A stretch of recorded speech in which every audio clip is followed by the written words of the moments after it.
ফ্যামিলির অভাবের কারণে ফ্যামিলিতে আমরা দুই ভাই, বাবা অসুস্থ, কাজ করতে পারে না, তাই ওই পড়ালেখা ছেড়ে দিছি, পড়ালেখা করতে পারি নাই।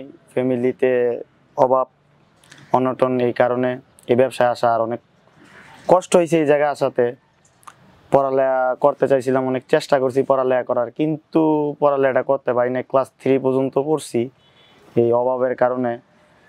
যে টাইমে দেখছি যে না আর সম্ভব না পড়ালেখা করা, 3 পর্যন্তই পড়া সম্ভব না পড়ালেখা করা, তারপর এই কাজেতে আসছি। আস্তে আস্তে ছোট ছোট কাজ করছি, কেউ কাজে নিতে চায় নাই। আর আশেপাশের বড় ভাইরা যারা আমার আশেপাশে ছিল আমার অনেক আদর করতো, আর ওনাগো সহযোগিতার কারণে সবাই আমার পছন্দ করতো। ছোট দেখে আর বাসায় অভাব দেখে সবাই একটু পছন্দ করতো, সবাই আদর করতো, ভালোবাসতো। সবার সহযোগিতার কারণে আমার এই পথ চলা শুরু হয়েছে।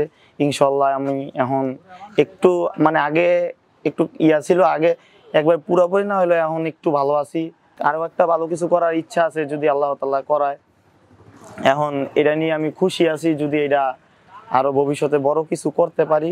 আশেপাশের আমার বড় ভাই বা ছোট ভাই যারা আছে তাকে বলবো যে পরের দিনে কাজ না করে নিজে যদি বাদামও বিক্রি করি, তাহলে নিজের একটা থাকবো, শক্তি থাকবো যে না আমি পরের দিনে না, আমি নিজের অধীনে কাজ করতেছি, আমার কারোর কৈফিয়ত দেওয়ার কিছু নাই। কিন্তু এখন ইনশাল্লাহ আমি চাইলে আমার সাথে একটা ছোট পোলারা কাজ করতে পারি। ভাই সবাই সবার নিজের একটা ব্যবসা করতে চেষ্টা করেন, ছোট হোক বড় হোক, এটা নিজের ব্যবসা।